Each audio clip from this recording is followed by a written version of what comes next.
Tubuh adalah juru bicara kebenaran yang kamu abaikan. Semakin kamu jujur dengan signal tubuh, semakin cepat sistem batin kamu selaras kembali.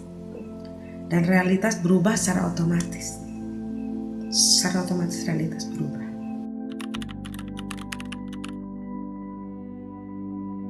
Nah, bagaimana cara membaca signal tubuh dalam pendekatan Energos? Begini teman-teman, ini penting.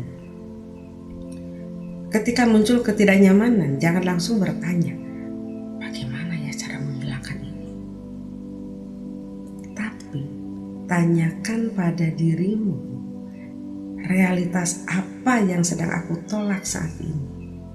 Nah, justru dari pertanyaan kecil inilah seringkali membuka pintu kesadaranmu menuju apapun yang kamu butuhkan.